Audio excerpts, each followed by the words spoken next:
부터 23절입니다. 구약성경 838페이지에 있습니다. 838페이지에 있습니다. 저와 여러분이 한 절씩 교독하겠습니다. 감사로 하나님께 제사를 드리며 지존하신 이에게 내 성원을 갚으며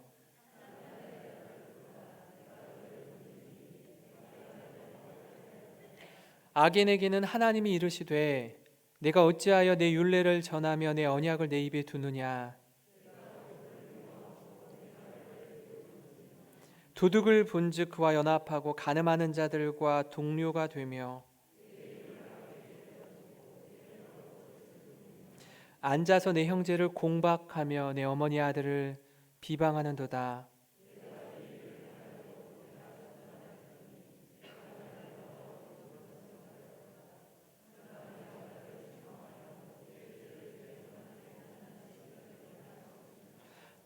하나님을 잊어버린 너희여, 이제 이를 생각하라. 그렇지 아니하면 내가 너희를 찢으리니 건질 자 없으리라. 감사로 제사를 드리는 자가 나를 영화롭게 하나니 그의 행위를 옳게 하는 자에게 내가 하나님의 구원을 보이리라. 아멘. 아멘. 추수감사절 예배를 준비하면서 어떤 말씀을 또 감사의 내용으로 삼고 나누면 좋을까 고민을 많이 했습니다. 그러다가 우리가 작년 이맘때에요 1호상 감사 노트를 기록하고 감사한 내용들을 매일 좀 나누었으면 좋겠습니다 라고 했는데, 제가 2019년 11월 17일이 추수감사절이었더라고요. 그때 기록한 그 감사의 내용들을 한번 다시 이렇게 꺼내어서 살펴보았습니다. 그 내용의 일부를 좀 같이 나누고자 하는데요, 제가 한번 읽어 드리겠습니다. 성큼 추워진 날씨 가운데 거주할 따뜻한 집, 소중한 가정 주심에 감사합니다. 지난 한 주 감기로 고생했던 것 같아요. 감기로 내내 고생했는데 주일 말씀 전하기에 앞서서 건강 회복하게 하심 감사합니다. 귀한 만남의 축복으로 군산에 잘 적응하고 행복한 목회하게 하심 감사합니다. 새로 오시는 네 분의 동역자에게 좋은 사택 허락하여 주신 우리 성도님들의 사랑과 배려에 감사합니다. 제가 이렇게 감사의 내용을 감사 노트에 기록했더라고요. 그리고 어제 저녁에 이렇게 말씀을 준비하면서 어제 저녁 보니까 또 늦은 시간까지 할렐루야 찬양대가 나와서 막 찬양 연습을 하고 있더라고요. 그때 돌아보면서 또 감사의 제목을 몇 가지 적었습니다. 사랑하는 우리 성도님들, 어렵고 힘든 코로나 시기를 지나는 중에도 예배의 자리를 힘써 지키며 주님 사랑, 교회 사랑하는 마음 주심에 감사합니다. 여러모로 부족한 부분이 많은 자인데 부족함을 채워주며 함께 동역하는 장로님들과 교역자를 허락해 주심에 감사합니다. 상황과 환경을 뛰어넘은 감사로 하나님께 추수감사 예배를 드릴 수 있음에 감사합니다.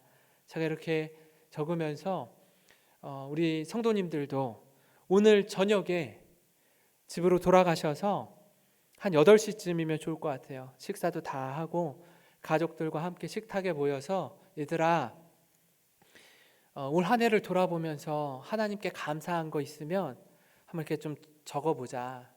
그리고 몇 가지 이렇게 적은 다음에요, 아들아, 딸아, 우리 남편, 아내, 올 한 해 감사했던 게 뭐였어요? 하고 적은 것 한번 읽어보라고. 그러면 이렇게 함께 나누는 거예요. 그런 그 감사가 있는 은혜의 시간들이 되시기를 주님의 이름으로 축원합니다. 사실 이 코로나로 한 해를 보내면서요, 많은 피로감도 있고 이게 계속 누적되다 보니까 사회에 대한 분노의 마음도 드는 것이 사실입니다. 그런데 이런 가운데 스캇 팩이라는 사람은요, 품위에 대해서 이렇게 말을 하더라고요. 품위란 삶의 하강기가 찾아와도 퇴행하지 않을 수 있는 능력이다. 고통에 직면하면서도 무뎌지지 않을 수 있는 능력. 극심한 고뇌를 겪으면서도 제자리에 남아있을 수 있는 능력은 품위를 지킬 때 완성된다, 이렇게 말합니다. 그러니까 오랜 시간 장기화되면서 우리의 마음이 힘이 들고요, 우리의 생각이 지치다 보니까 흐트러지는 거예요. 대충 마음 가는 대로 나도 모르겠어 하고 그냥 되는 대로 하는 거죠.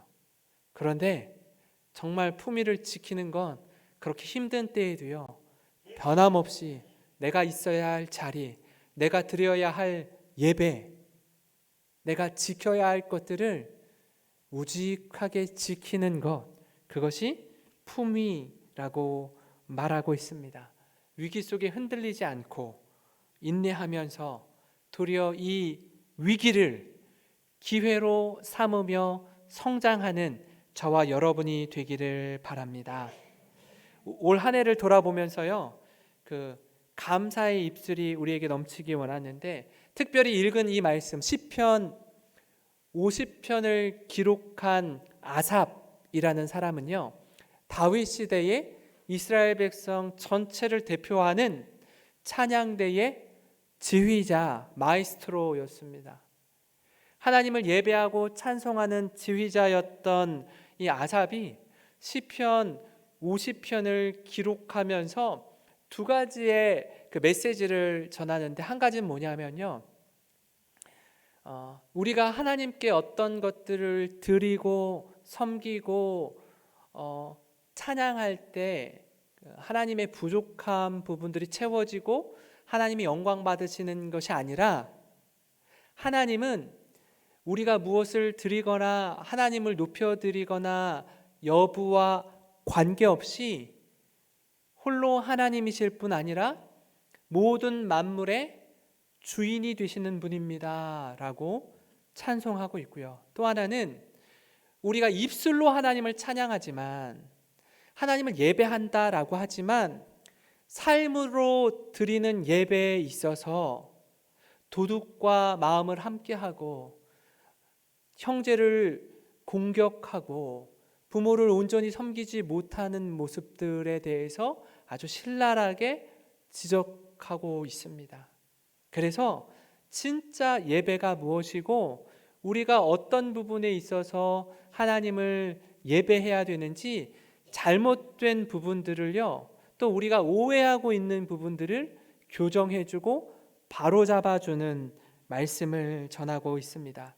특별히 아마 코로나 시대를 맞이해서 지나며 예배에 대한 부분이요, 이전과는 확연하게 달라진 아주 다양한 예배 형식을 올 한 해 지내면서 우리가 경험하게 되었습니다. 물론 이전에도 케이블 TV를 통해서 틀면 주옥 같은 말씀들, 또 예배를 드릴 수 있었지만, 일반적으로는 예배당에 나와서 드리는 예배가 예배 같다라고 느꼈던 우리들입니다. 그런데 지금은 스마트폰을 통해서든지 아니면 TV와 컴퓨터를 통해서든지, 또 어떤 교회는요, 교회 앞까지 차를 타고 와서 차 안에서 예배 드리는 교회도 있더라고요. 그러니까 예배 형식이 너무나 많이 새로워진 겁니다. 그래서 우리 어르신들 같은 경우에는 이게 예배냐, 너무 건조하다, 이렇게 예배 드리니까 예배 드리는 것 같지 않다라고 말씀하시는 분도 계시더라고요. 하나님께서 이 시간들을 통해서 우리에게 보여주는 건 뭐냐면, 깨닫게 해주시는 건, 내가 드리는 이 예배의 현장도 너무나 중요하지만 어떠한 다양한 모습으로 예배를 드리든지 예배 드리는 자의 마음의 중심을 보신다라는 거예요. 이 예배당에 나와서 예배 드릴 때는요, 옷 매무새도 좀 가다듬고 좀 가장 좋은 옷으로 꺼내 입고, 또 예배 드릴 때 그 자세나 모습이나 이런 마음가짐이 이렇게 딱 있는데요, 집에서 예배 드릴 때 모니터를 보고 TV를 보고 핸드폰을 보고 예배 드릴 때는요, 다리도 꼬고 그냥 편안한 자세로, 또 그냥 시간이 지금 설교할 때 됐나? 하고 그때 켜고요, 끝나면 바로 끄고 대충 적당히 우리 교회 분들은 그러지 않으실 줄 믿어요. 다른 교회 성도들이요, 혹 그런 모습들이 있다라는 거예요. 정말 내가 하나님 앞에 예배를 드리는 건지, 아니면 주위를 둘러보고 사람들 사이에 끼어서 예배 드리니까 이렇게 예배 드리는 신용을 하는 건지, 이 시기에 더욱 우리의 마음가짐, 하나님을 향한 영과 진리로 드리는 예배가 뭔지를 돌아보는 시간이 되었으면 좋겠습니다. 그래서 코로나 시대 가운데 우리가 회복해야 할 것을 좀 같이 살펴보려고 하는데요. 그 첫 번째는 전심으로 하나님을 예배하는 것입니다. 시편 50편 14절 15절에 감사로 하나님께 제사를 드리며 지존하신 이에게 내 성원을 갚으며 환난 날에 나를 부르라. 내가 너를 건지리니 내가 나를 영화롭게 하리로다. 이렇게 말씀합니다. 이제는요, 어떤 특정한 시간과 공간을 초월해서 우리가 하나님 앞에 예배 드릴 때 우리 스스로 질문해야 됩니다. 내 가정에서 예배 드리든지, 아니면 어쩔 수 없이 출근해야 되는 직업을 갖고 있기 때문에 주일에 직장에서 예배를 드리든지 어디에서 예배를 드리든 나는 그 자리에서 하나님을 전심으로 예배하느냐? 그 질문을 던져야 한다라는 겁니다. 많은 경우에 있어서 우리가 사람 많이 의식합니다. 그래서 사람 앞에서 보이기 위한 예배인지 하나님께 영과 진리로 드리는 예배인지를 돌아보아야 한다라는 거예요. 그래서 예배자로 서기보다 그냥 예배를 보러 오는 거예요. 예배를 구경하러. 그래서 찬양대가 준비를 많이 했구나. 목사님 설교 준비를 이번에 많이 했네. 설교 준비를 대충 했나 보다. 이렇게 판단하고 또 비평하고 비난하는 것이 아니라 내가 산 제물로 예배자로 서는 거예요. 그러한 예배를 드리는 겁니다. 핸드폰도 만지작거리고 대충 잠옷바람으로 예배 드리고 다리를 꼬고 드라마 보듯이 예배를 보시면 안 돼요. 예배자로 예배를 드려야 합니다. 시편 50편 22절 23절에 이렇게 경고합니다. 하나님을 잊어버린 너희여, 이제 이를 생각하라. 그렇지 아니하면 내가 너희를 찢으리니 건질 자 없으리라. 감사로 제사를 드리는 자가 나를 영화롭게 하나니 그의 행위를 옳게 하는 자에게 내가 하나님의 구원을 보이리라. 그의 행위를 옳게 하는 자에게 내가 하나님의 구원을 보이리라. 이렇게 말씀합니다. 위기의 때 우리 믿음을 점검하고 우리 예배의 태도를 살필 수 있는 가장 좋은 시기라고 생각을 합니다. 우리 교회가 바로 이때 하나님을 향한 예배가 회복되기를 간절히 바랍니다. 그래서 예배의 자리에서 또는 영상으로 예배드리는 우리 모두가 진정성을 가지고 중심을 보시는 그 하나님 앞에 순전함으로 예배드리는 저와 여러분이 되기를 간절히 소망합니다. 50편 23절 다시 한번요. 감사로 제사를 드리는 자가 나를 영화롭게 하나니 그의 행위를 옳게 하는 자에게 내가 하나님의 구원을 보이리라. 이렇게 말씀합니다. 예배 드릴 때 어떻게 해요? 감사함으로 예배 드리라는 거예요. 지난 시간을 돌아보면서 하나님, 그저 이 자리에 나와서 그냥 예배 한번 잘 드리고 가면 내 할 일 다 했지가 아니라 예배의 마침은 섬김의 시작입니다라고 주부에 기록되어져 있을 거예요.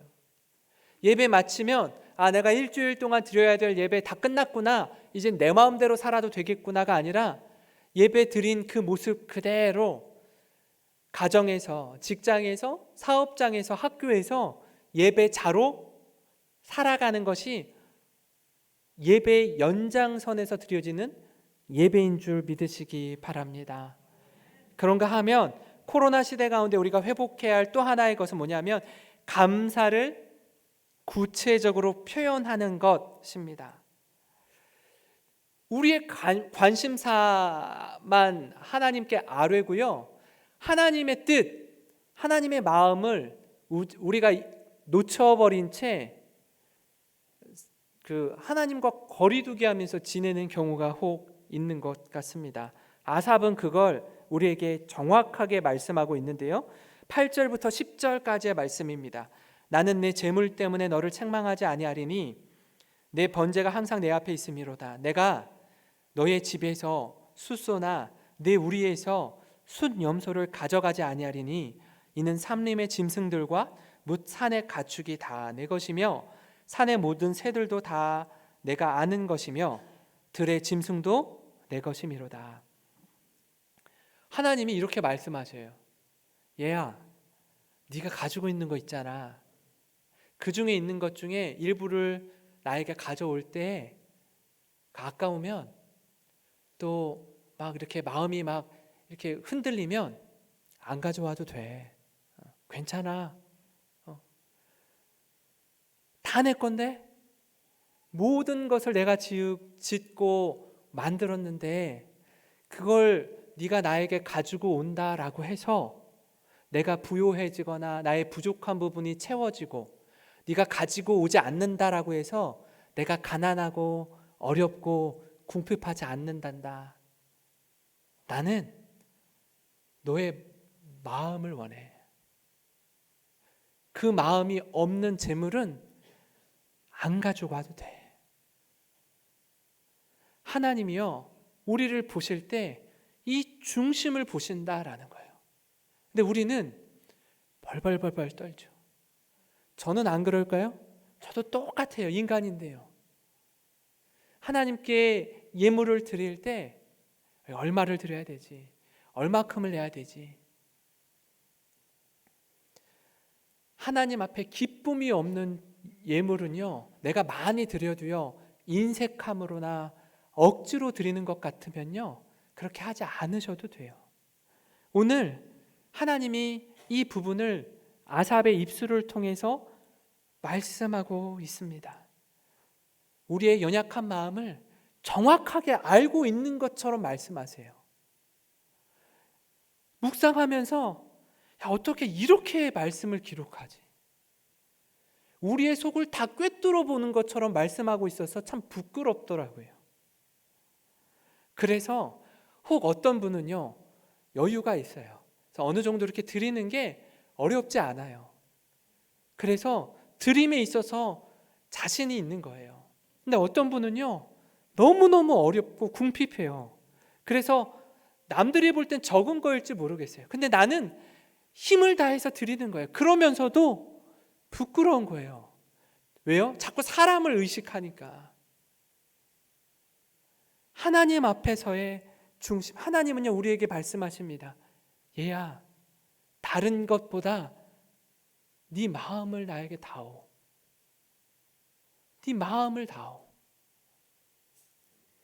그렇게 우리의 마음을, 우리의 중심을 받기 원하시는 하나님, 그 하나님께로 우리의 중심을 내어드리는 저와 여러분이 되기를 간절히 소망합니다.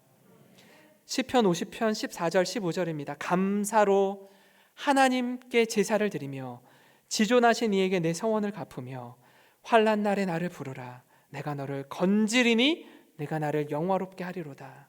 그래서 하나님 앞에 나올 때 감사를 잊지 말라는 거예요. 감사가 없이 드려지는 제물은 하나님 받지 않는다라는 거예요. 그리고 얘야, 혹 지금 이렇게 지나면서 힘드니? 환난 가운데 있니? 그럴 때 나를 부르고 나를 찾고 부르짖으라라고 말씀하세요. 힘들 때 하나님 모른 척하지 않으신대요. 야, 힘들어? 네가 알아서 해결해. 왜 그걸 나한테 가지고 와서 뭐 나보고 어쩌라고. 이런 하나님이 아니시라는 거예요. 그래서요, 간혹 이렇게 주중에 사무실에 있다 보면요, 몇몇 분들이 오셔서 기도실에서 이 자리에서 오셔가지고 뜨겁게 찬양하고 하나님께 뜨겁게 부르짖는 분들이 계세요. 왜 그러시겠어요? 너무 힘들기 때문에. 누구에게 말을 하겠어요? 누구에게 하소연을 하겠어요? 그분은요, 이 말씀을 기억하시는 거예요. 환난 날에 나를 부르라. 내가 너를 건지리니 내가 나를 영화롭게 하리라. 건지시는 하나님의 손길을 경험하는 저와 여러분이 되기를 간절히 소망합니다. 그래서 그 건짐 받았을 때에 감사로 주님을 예배하고 주님을 찬양하는 우리가 되기를 원합니다. 감사한데 이런 분들 계세요. 이렇게 입이 무거우셔서 그걸 꼭 굳이 말로 해야 돼요. 다 아시는 거 아니에요. 다 마음과 마음이 다. 그래도 말하라는 거예요. 감사하면 감사합니다. 그 대상이 하나님일 수도 있고요, 부모님일 수도 있고요, 자녀일 수도 있고 우리와 함께하는 동역자일 수도 있어요. 누가 되었든지 감사한 마음이 들면요 표현하셔요. 그 뭐 어렵습니까? 입술을 열어서 집사님 감사해요, 아들아 고맙다, 부모님 감사합니다, 하나님 감사합니다. 우리의 입술을 열어서 감사를 표현하는 저와 여러분이 되기를 원합니다. 마지막으로 말씀 마무리하는데요, 데살로니가 5장 18절 말씀입니다. 우리가 잘 알고 있고 암송하고 있는 말씀이기도 합니다. 우리 함께 한 목소리로 읽겠습니다. 시작. 범사에 감사하라. 이것이 그리스도 예수 안에서 너희를 향하신 하나님의 뜻이니라. 다시 한번 읽겠습니다. 시작. 범사에 감사하라. 이것이 그리스도 예수 안에서 너희를 향하신 하나님의 뜻이니라. 하나님의 뜻이 뭐라고요? 범사에 감사하라는 것입니다. 그 감사의 고백이 우리의 평생에 우리 입술에 넘치기를 주님의 이름으로 축원합니다. 기도하겠습니다. 사랑의 하나님,